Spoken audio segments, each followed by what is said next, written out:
Irish Taoiseach Michel Martin has expressed doubt the UK will reach a post-Brexit trade deal with Europe. The UK is due to begin its 9th round of Brexit negotiations with EU officials this week, with talks taking place in Brussels. Analysts say the talks will be overshadowed by Prime Minister Boris Johnson's new internal markets bill, which is likely to be a point of contention. They will allow Parliament to modify previously agreed policies set out in the withdrawal deal signed this year regarding trade between Northern Ireland and the rest of Britain. Mr. Martin warned the bill had damaged the credibility of these existing agreements between the UK and the EU. He said in an interview with the I newspaper, "I think progress has been slow in the talks so far. I think there is still potential for a deal. I believe a deal is the sane and sensible thing to do. And I think all of us as politicians have an obligation to those we represent. And in terms of Brexit, that means the least damage possible to workers, to employers and to business and economy.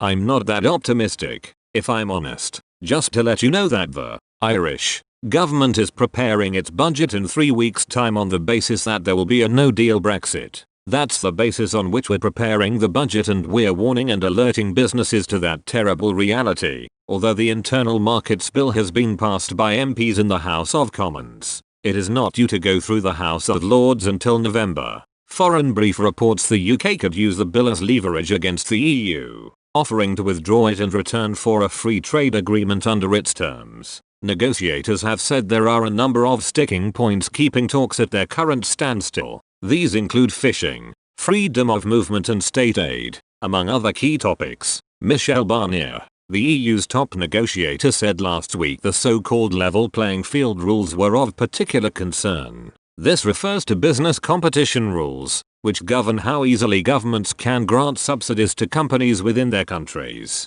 So far the EU and UK have not agreed on a set of rules both sides want to adhere to. Mr. Barnier said there are still substantial differences of opinion surrounding the talks, sources close to the discussions told The Guardian. However, he added from now on there would be a more open atmosphere at the negotiating table. Last week, Thomas Pope, a top economist at the Institute for Government think tank, told Express Co UK subsidies need to be carefully controlled so taxpayers' money is not wasted. He said the UK should design a better system for regulating this than the EU's current one. Mr. Pope said, "We can design a better system. This government has moved late and fairly dramatically in negotiations with the EU before, so I wouldn't be shocked if they did that again." It's worth saying that even despite all of the internal market bill stuff, the EU are still negotiating. They haven't walked away from the table.